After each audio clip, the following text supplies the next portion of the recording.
Hey, everybody. Good evening, and welcome to another episode of the Witching Hour podcast. I'm your host, as always, John Roisman. With me tonight, new special guest, Mr. Chaney Morrow. Chaney, welcome to the Witching Hey, Hour.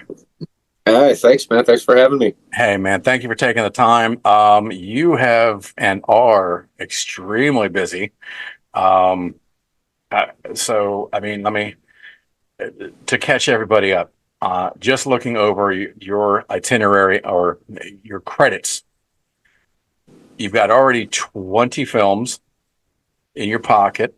You've got 8 more that are even just in pre-production as we speak.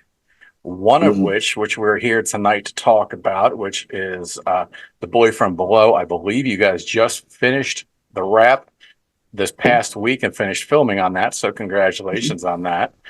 But I mean, quite a, or excuse me, 30 credits total. But quite a nice list. Mutilator 2, Late Checkout, directed by Josh Graves, Malum, for Christ's sake, Wrong Turn, and one of my favorites from the years gone now, Haunt. Holy crap, dude. That I walked into not really expecting much at all. It was one of those days it was on and there was nothing else to watch. And that movie surprised the shit out of me, and I absolutely Mhm. loved it. Great job on that one. Thanks, Congratulations. man. Thank you. Yeah, that film was a very, very pleasant surprise, man. Yeah. I was very happy with it. Happy with it myself. And of all the people I talked to that saw it, not one person had anything bad to say about it. Everyone really, Cool. really enjoyed that movie. They were genuinely kind of creeped out by it. Mhm. And, a couple loopholes here and there in the story, just kind of a where did they come from kind of a thing. Mhm. But Mhm. man, I'll tell you what, that movie was a lot of fun.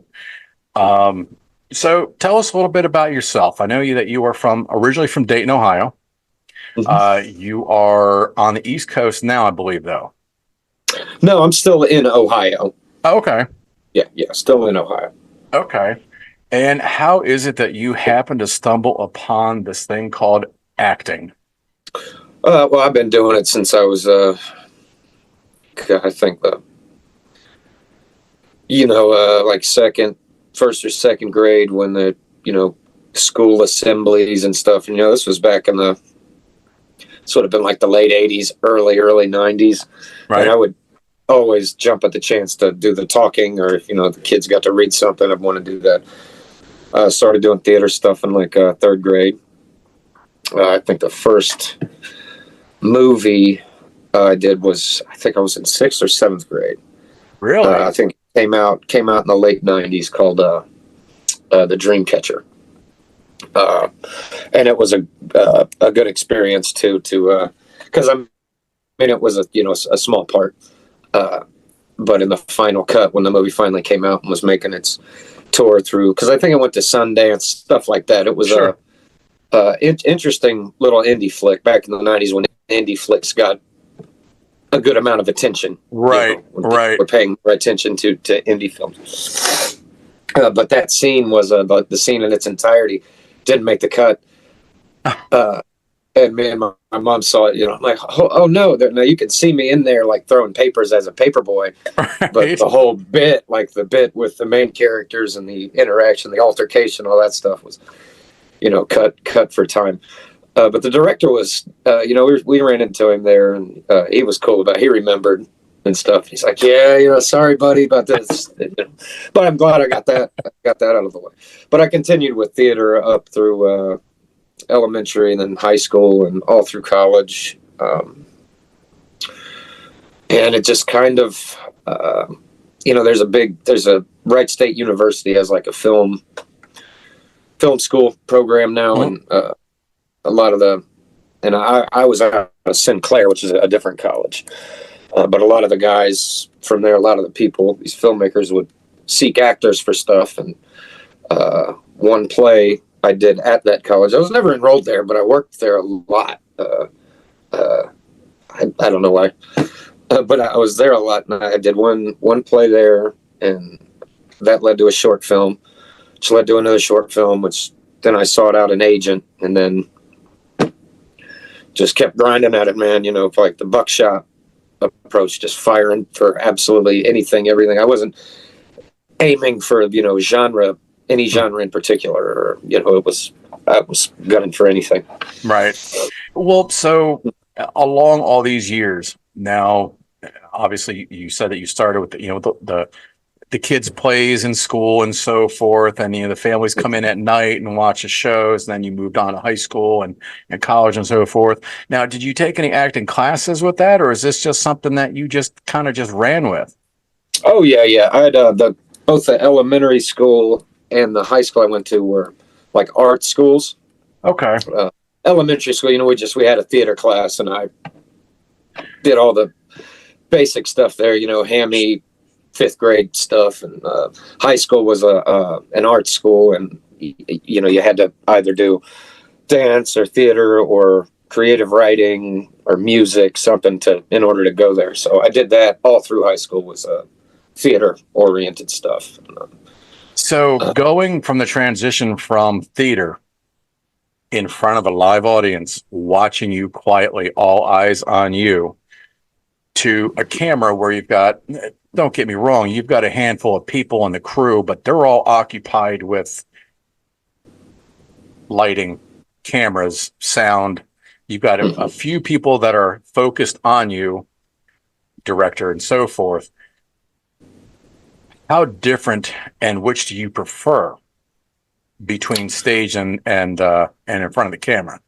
In my experience, film pays way better. Sure. You know, it does. But like acting wise, theater is much, I think, funner. Right. I think it's a lot funner, actually.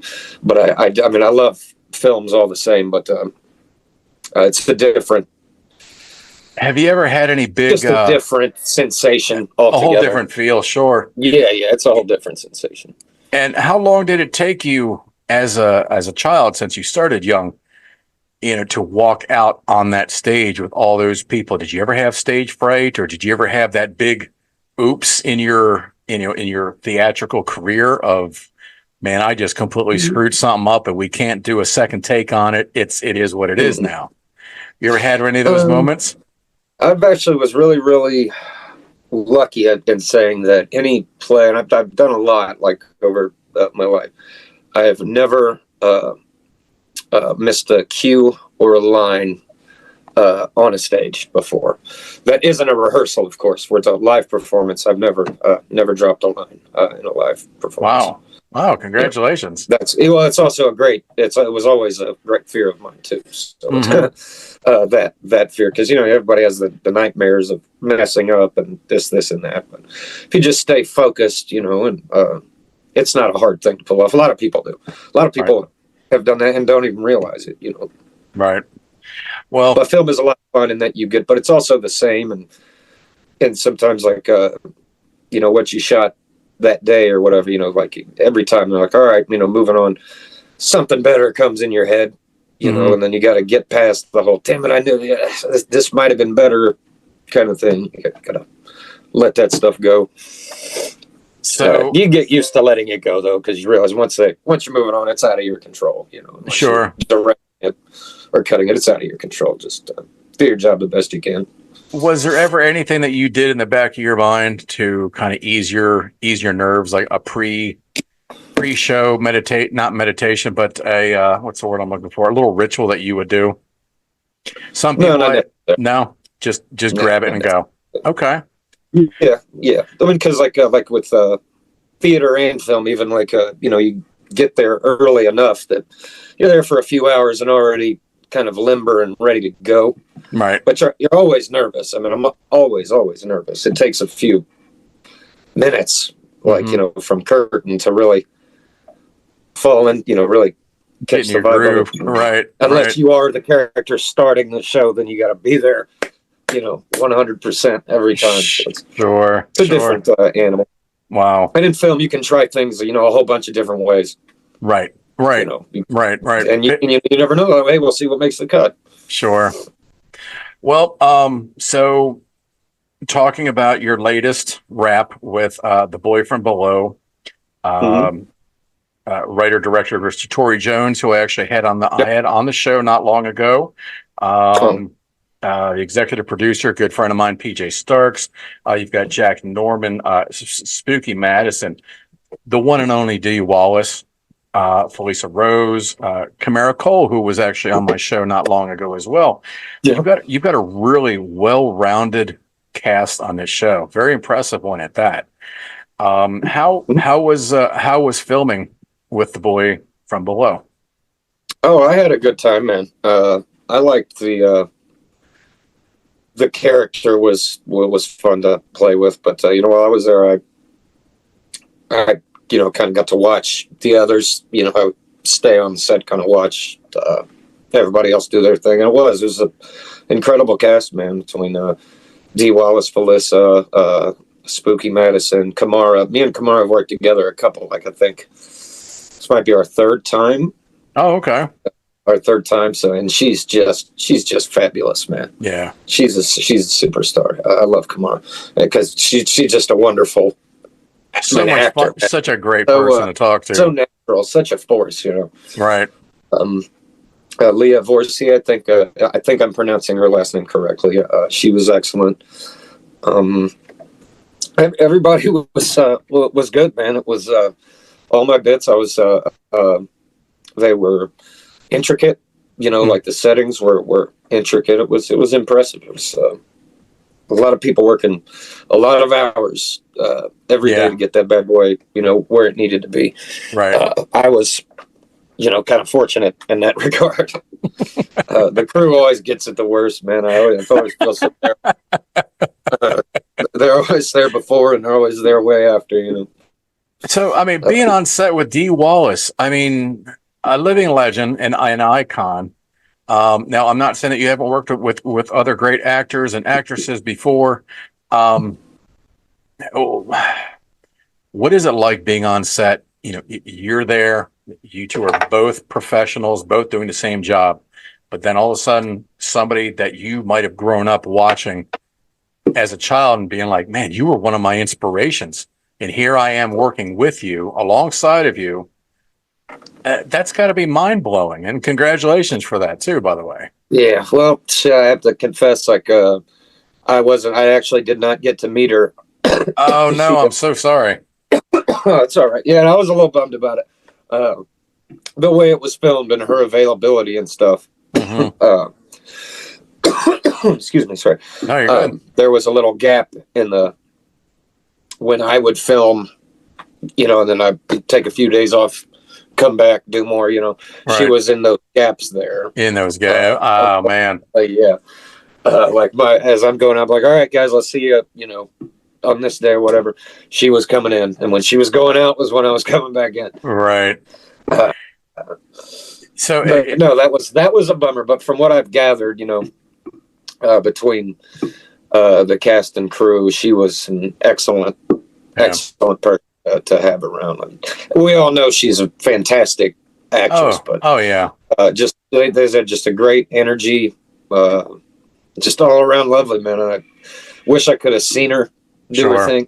Right. I'm sure it was just a master class. She's incredible. So they have, but maybe one day I'll run to her and get to formally introduce myself. Tell her what a fan. I hope so for you sake. I really do. That's awesome. I mean, I congratulate you though. I'm very envious. I'm very, very envious of you. So they did wrap on filming, correct? As far as you know, yeah. Okay. So did they have we wrapped, I believe, like roughly a week and a half, 2 weeks ago, something like that. Yeah, I think I remember seeing Tory post something about that on social media. Do you happen to know a tentative date that the public might be able to finally see the movie when they're hoping to have it released? I'm not. I have no idea, man. Your guess is as good as mine there. I know it now. It's in post, and it's never. Things are never really shot in sequence, right? So I mean, I imagine with the editing process, and I'm sure Tori has a plan. Sure. He's very, very planned out with the stuff. It's impressive. Yeah. Much he can have on his plate, and pull it off. It's impressive. But I'm not sure. But I know he probably knows. But he's not going to release that just yet. Of course. So as I mentioned, you have a lot on your plate ahead of you yet. Now, you have just finished with The Boy from Below. Are you already involved in another project, or what's going on? What's next with you? Yeah, we got, there's a film, was on Indiegogo. I'm not sure how much time it has left on there. I haven't checked. It's called, Deadly Endings. It's an anthology flick with some familiar faces. Felissa Rose is in there, Hannah Fearman, Nice. Elsie Holt, Wes Robinson of Blair Witch, another guy I've worked with. I love that dude. Daniel John Kearney is in there. Jaron Lewis, I think, is DPing some of it and directing it. It's written and co-directed by Richard Harlost. But that should be pretty fun. That's been shot in Connecticut. Oh, okay. In June, so that should be good. And there's another film this summer that's I believe it's being shot in Dayton, which is fantastic. So I don't have to go far, Nice. But I don't know much about that yet. I can't release a whole lot of info about that yet until I start to see some of it on online. Embrace it. So it's a non-genre film, which is exciting. Oh, okay. Well, have you ever considered working behind the camera? You've been in front of it and now doing some directing of your own project or something? I've thought about it. It's definitely something I could see way down the line. Mm-hmm. But I'm still kind of learning so much with each one, by watching other people, seeing procedurally how to go about things, and in some cases, how not to go about things. Right. But I'm learning. I learned something with every movie.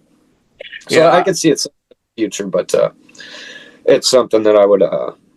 It would have to be, it would become an obsession. So it's got to be something that I would really be willing to obsess over, and be accountable for. Sure. Yeah, I was in a small indie film that was made in Jersey, a small indie horror film. My first time ever acting, ever. It was the appearance that I had is why I was asked to join the cast. Kind of a mountain man, hillbilly kind of look, and well, I suited it pretty well, and it was definitely, I had there was 2 SAG actors on cast, and let's just say I learned a lot.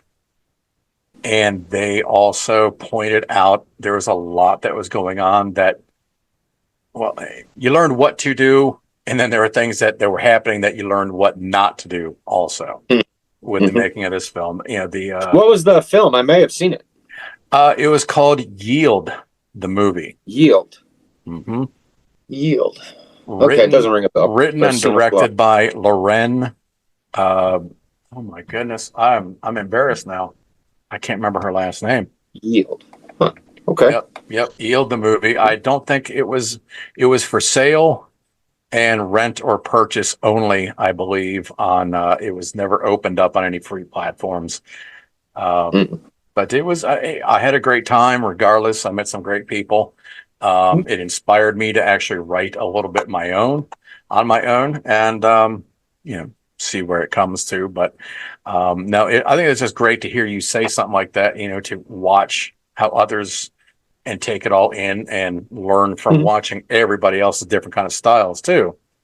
So I think that's really commendable of you that, so many people are out there, and you've worked with a handful of people, and I'm sure every one of them does something a little bit differently, and then you pull it together into your own master craft. So I think that's everybody's a little different. Some are more experienced than others, but right. But yeah, I learned something. Almost every set, I learned something valuable that I can rely on for later, a lesson learned rather. Right.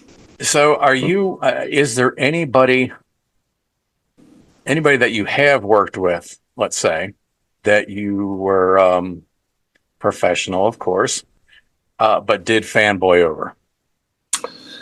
Yeah, man, there's a couple. I managed to keep it in check for the most part. I think I did. He was so disarmed. Probably Mark Ruffalo. Oh, really? Yeah, probably. Okay. Either him. Well, it was. I worked with him and Anne Hathaway, and they're in the same scene, so it was kind of a double whammy. Right. Because it wasn't the kind of scene, that we rehearsed, days previous. I showed up and we did it. But I'd met him. Probably him is who I fanboy over, like mentally. Sure. Like very much, but I wanted to keep my shit together so that he didn't see me as a fanboy when we were doing the scene. Right. But internally, like, yeah, and if Bill Pullman had been there that day, right, I probably would have fanboyed. Like, I wouldn't have been able to contain it, man. It just would have been like, it would have been too much. But what a wonderful man that Mark Ruffalo is, dude. He's that's nice to hear. He's a good guy. Yeah, he's a very nice guy. I was like, my God, is this guy like a serial killer or what? Like, he's like the nicest dude I've ever met, the most genuine dude I've ever met. Like, he has come. That's nice. No, he's just such a genuine guy, and he has come so far. Too. Yeah, it's inspiring to know that not all the Hollywood, all them Hollywood superstars, are assholes. They're not. Right. They're not. Well, now I don't know if I dare even say this. All right, I will ask it, but I will ask it this way. Flip that script. Mark was an angel. He was a great guy. You admired him, you respected him. And even after working with him, he upheld that great persona that you had in your mind of him. He's a great guy. Now, turn the table. You don't have to give me any names. I don't want you to burn any future possible bridges. But has there been that one person that you're like, you are a fucking bitch? Or I hope the hell you get hit by a car on the way out of here and I never work with your ass again. Has there ever been that one time? You might not have fanboyed over him, but it was a well-known person. And when you did work with him, you're just like, dude, to hell with that person. Never again. Maybe not to those extremes, but maybe it's someone that just kind of let you down, really upset you. No,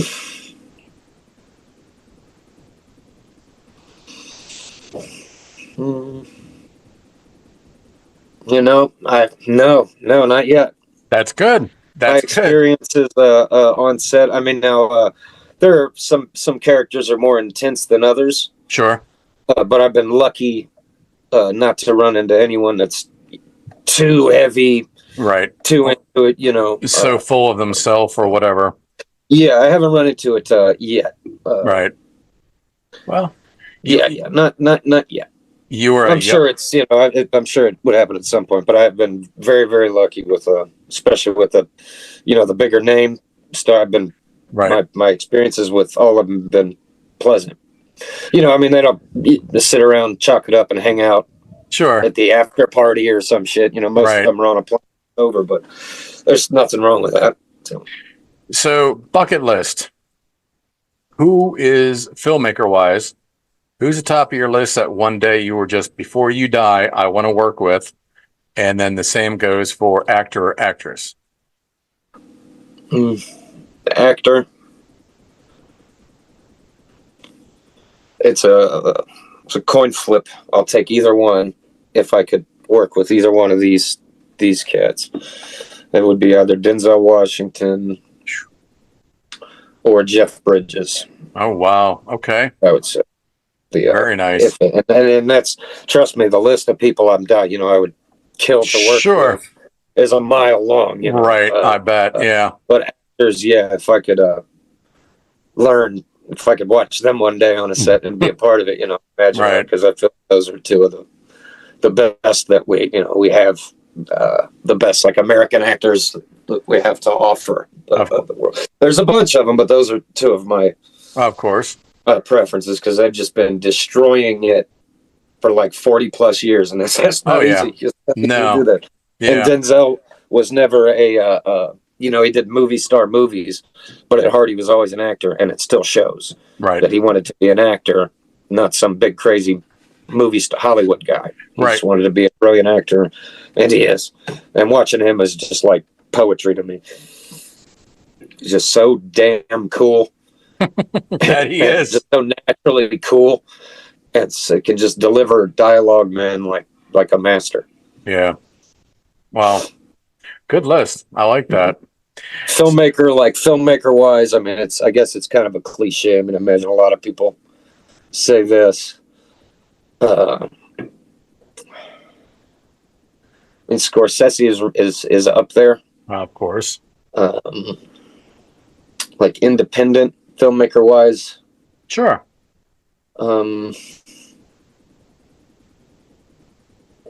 I don't really know, man. There's so many. I know it's not. That's not an easy or fair question, I guess. Yeah, there's a filmmaker. I think his name is John Adams, and I think he does movies with, I think his wife, maybe his ex-wife. I'm not sure, and their daughter. Okay. They did a movie called Hellbender, and another film called. I know the name escapes me, but damn, it's The Deeper You Dig. Those movies are brilliant. So familiar to me. Yeah, they are brilliant movies. Not enough people have watched them. They're brilliant. They do with the budgets that some people have in these, independent horror flicks. Mm-hmm. They do with minuscule budgets what these cats wish they had pulled off. Right. I mean, they're both these, but Hellbender especially, man, was fantastic. I would love to stumble upon somehow whatever he's up to and try to get in on that, because his work is excellent. Their work together, because if I'm not mistaken, they all write, direct, and shoot it together, like as a family. It does sound very, very familiar, and if I'm correct, one of their films that they made was. I want to say it had something to do with a daughter coming of age into finding out she was a witch. Yeah, Hellbender. That was Hellbender. Okay, yes, brilliant film. Yeah, man, what a surprise that one was. Like, that was my first time it's on. I'm like, damn, this is really, really, really good. So I looked further into it and watched the other movie, and the dude's got style. There's plenty of scares in that movie with, a fraction of a budget. Plenty of great acting, great relation. I mean, it's just what a fun surprise that movie was, man. But I would love to work with those guys. I love the stuff that they do. Oh, well, that's great to hear. I definitely can appreciate, you being supportive of people like that, especially ones that you haven't even met or worked with yet. So tip my hat to you with that. Unfortunately, and I hate to do this because we're just kind of building up into things. Powers that be, Zoom just zapped me and let me know that our time is very rapidly running out. Chaney Morrow, I want to thank you for having joined me. I know how busy you have been. I really sincerely appreciate you taking the time to meet with me and talk on the Witching Hour podcast. I wish you all the best of luck. Is there anything in closing that you'd like to say or promote right now? Please feel free. Yeah, well, we got Boy from Below. We just finished that. We got Deadly Endings coming up. Steve Morris' film Bad Apples is on the horizon. Plenty of good stuff coming up, until then, God bless.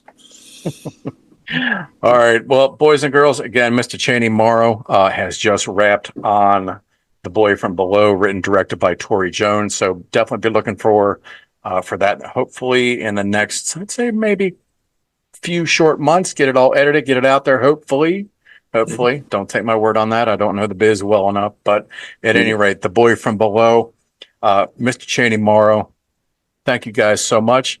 Thank you for joining me on the Witching Hour podcast, and I will talk to all of you guys soon. And as always, remember to keep it evil.